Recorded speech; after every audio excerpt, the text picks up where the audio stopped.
Blue Jays GM Ross Atkins has detailed his plan for the winter meetings, so we'll break down those rumors and much more on this episode of Jays Digest.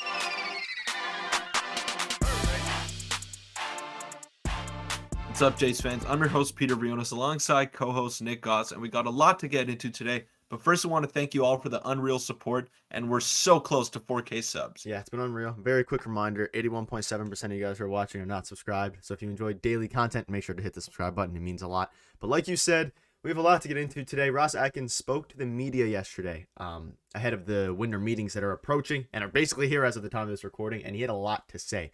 So let's get into the first thing that he said. So GM Ross Atkins says that the Blue Jays just want to add good players positionally wherever that's possible. It's not definitely a left-handed hitting right fielder to fill the role of Teoscar Hernandez. Would that work? Sure. Can we consider center field as well? Sure. The Blue Jays are probably more involved in free agency than the trade market, and starting pitching is the definite priority, but he adds the broader idea of run prevention is his focus. So he got, kind of gave some important details there. What are your thoughts on that as a whole? Well, my initial thoughts is that they're more involved in free agency than they are in the trade market, which has not been the case for the past couple of off seasons. I'd say I know they signed Hyun-Jin Ryu in 2020. They signed George Springer the following off season. But they've always been active on the trade market, whether it be mid-season, whether it be in the off-season. So this is really something that stood out to me in that quote. It's that they're going to be really active. They have a lot of positional needs that they need to address, and I think they can do that on the free agent market. And it's all about whether they're willing to spend the money or not. And by all accounts, it looks like they're willing to do that. Yeah, obviously that we've gotten Springer and Gausman and Ryu, but that was kind of the only major signings. Yeah. I think we're maybe going for multiple signings now is kind of what I got out of that. Maybe we make a big splash and then a few other smaller splashes, but I thought we'd be more active on the trade market, obviously because of the catching situation and stuff like that, which he also spoke on. But yeah, I'll pop it up one more time. Yeah, like you said, the main thing my focus was as well is the free agency as opposed to trade market, which is honestly good. Maybe more players are trying to come to Toronto. Who knows with that? And starting pitching is his main focus, and he's been saying that a lot. Obviously, we've been talking about someone to fill Teoscar's void, but he seems to be very focused on the starting pitching and run prevention front. And run prevention, that's pitching as well as defense. Bo Bichette maybe. But what are your thoughts on the run prevention quote he gave? Yeah, I was just going to touch on that actually. It's not limited to just pitching. Obviously, you want to have strikeout guys in your rotation. You want to have guys that don't walk many players, and you want to have strikeouts in your bullpen as well. But run prevention, it also reaches to a broader context to your defense as well.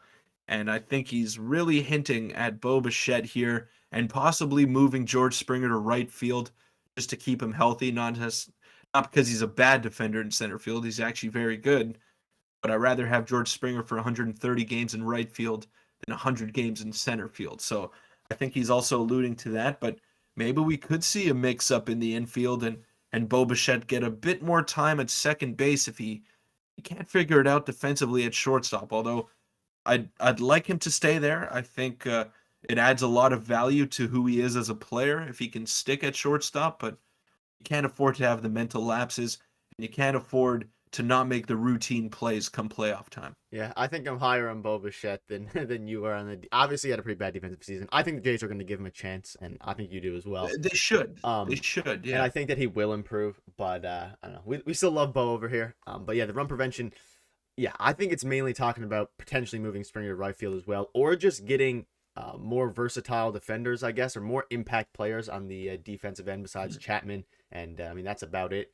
Springer, obviously, when he's healthy. But I'll move on to the next quote now, which is he got asked a question. He said, everyone is maximizing those windows with other teams regarding trading and free agency. We don't spend much time as the Toronto Blue Jays talking about our opportunities. We spend the bulk of our time with representatives of other players and other players with other teams. So that does push things to the forefront. I would expect that there will be some news coming out of the winter meetings. Having said that, there is no deadline Thursday. So that is kind of...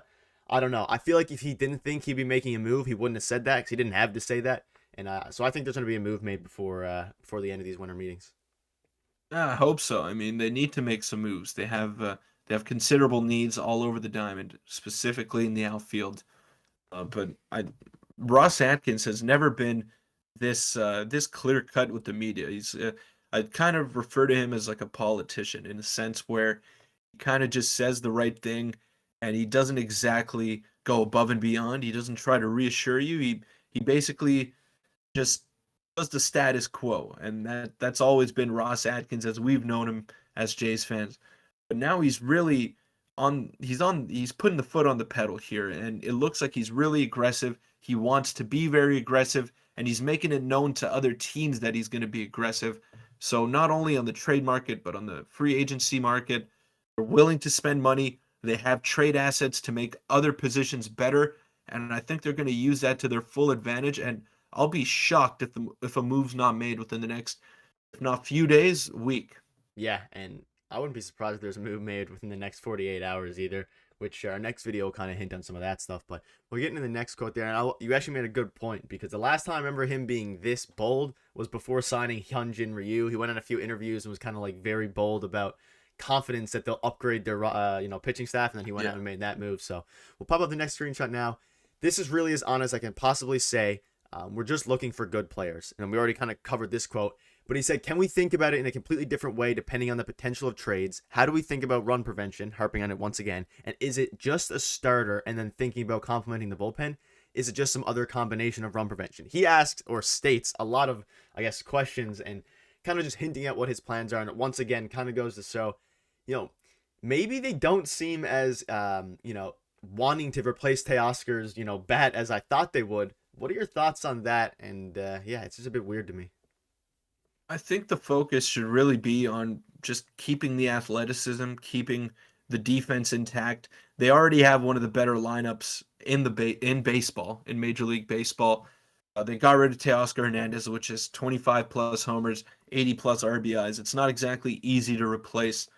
But what you can improve on right now is your speed, your hustle level, and I think that's what the Blue Jays are going to look to do.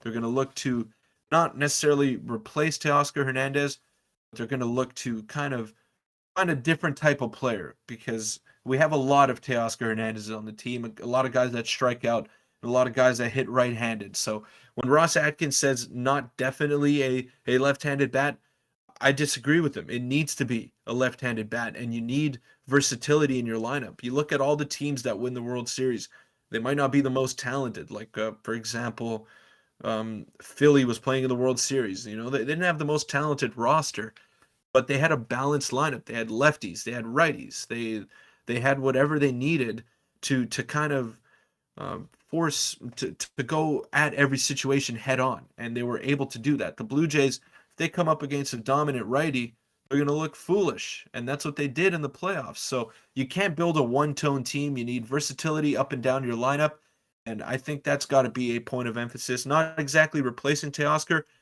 You got to get some lefties in your lineup, bottom line. Yeah, I think Ross knows that as well. I think he's kind of being like political, like you said. Nationals are another good example of that, kind of a balanced lineup when they won the World Series back then. But getting to we have a couple more screenshots of what he said. And so this is from The Athletic. Say we previously surveyed beat writers to gauge that the Blue Jays catchers could fetch on the trade market. Heading into the meetings, however, Atkins did say the team's focus is probably more on free agency than the moment. And that leads into this, which says we are in a great standpoint. This is regarding the financial standpoint. We're in a great position, and we understand from a business and practical standpoint what we think is ideal for the Blue Jays. And Edward Rogers CEO, Tony Safari are 100% on board. We have an understanding, a mutual understanding of where that range is and if we need to go past it. I'm sure they will answer the phone when Mark Shapiro calls. So this was a pretty big quote there that may have been lost. I haven't seen it much on Twitter. Basically goes to say that Rogers is willing to pay and go above and beyond. Yeah, there can't be a budget when you're trying to build a World Series team, because the teams that do win the World Series, they don't operate on a budget, and we've seen that for the past decade or 2 decades. It's one of the things that's wrong with Major League Baseball, where the team with the most money is usually the one playing in late October, and that's just the way it's always been. But you can't have a budget, and the Jays have never been willing to go over the 223 or $233 million dollar tax threshold. So I think they're going to be willing to do that. Will they do it? I'm not sure. I don't know if they need to, but they're definitely going to go out there and spend some money, because they've left themselves no choice. Yeah, I agree. And it was good to say that pop it up one last time here. That obviously they're 100% on board, and if they need to go past it, I'm sure they'll answer the call. So we'll keep an eye on that. And we have one last thing here from Joe Siddle to pop up to wrap up the video quickly. Joe Siddle, this is kind of his own thoughts. He said, MLB winter meetings next week. Blue Jays expected to move a catcher, thinking outside the box. How about trading 2 catchers and signing Christian Vasquez? Vasquez catches primarily, Kirk at catcher and DH. Use Jansen and Moreno to acquire pitching needs. Rest is done via free agency. Just want to get your quick opinion on that, because that is a bold thing to, I guess, propose, and I don't think it would ever happen, but what are your thoughts on that?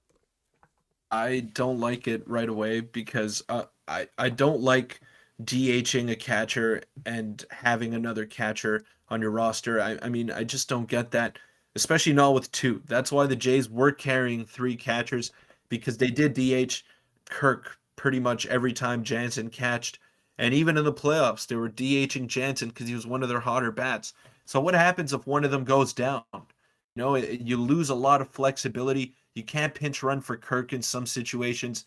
And then you're relying on Moreno to be like a primary catcher, or to call games for a pitching staff. And I don't trust him doing that yet either. I mean, he's proposing right now to get rid of Moreno and Jansen and then go through a whole season with Kirk and Vasquez. I don't really get it. If you're going to DH a catcher, you kind of got to carry 3 of them, but I don't know. It's tough. You lose a lot of flexibility that way. Yeah, I agree. I'm not super high on Vasquez Kirk combo. I feel like that would just be an awkward fit. I think there's a higher chance we keep all 3 catchers than we are to make a move like that. But yeah, that'll wrap up the video. We have another video coming out tomorrow, daily content, and support's been unbelievable. So close to 4K. Thank you guys so much for watching, and we'll see you in tomorrow's video.